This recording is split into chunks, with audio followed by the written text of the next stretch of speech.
2 klik, og du slipper for fax, telefon og spildtid.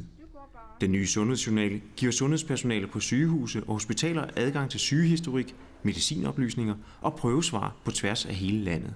Det kan nemlig være et spørgsmål om liv eller død, når vi har brug for de her informationer hurtigt. Vi havde for eksempel en, der kom ind, en ung kvinde, der var bevidstløs, som vi ikke sådan lige kunne sige, hvad egentlig fejlede, og vi ved at overveje, om hun skulle CT-scannes, eller hvordan vi skulle komme videre.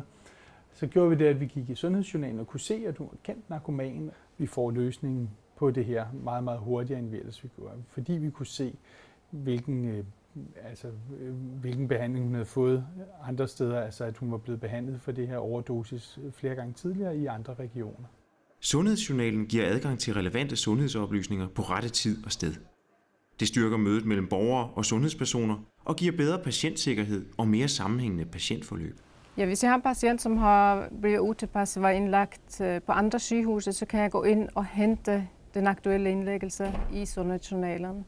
Også når borgere bevæger sig på tværs af regionerne og har forskellige behandlere i forløbet, understøtter sundhedsjournalen, at behandlingsforløbet sker smidigt, effektivt og sammenhængende.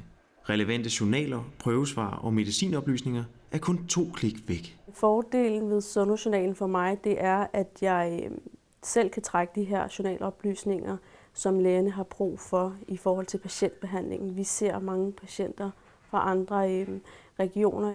Førhen der skulle vi jo ringe rundt og rekvirere de her journaloplysninger. Så skulle jeg holde øje med en fax, men nu kan jeg jo selv styre det, så jeg sparer en masse tid og ressourcer. Alle sundhedspersoner på hospitaler og sygehuse kan tilgå sundhedsjournalen via EPJ. Alle opslag i journalen logges.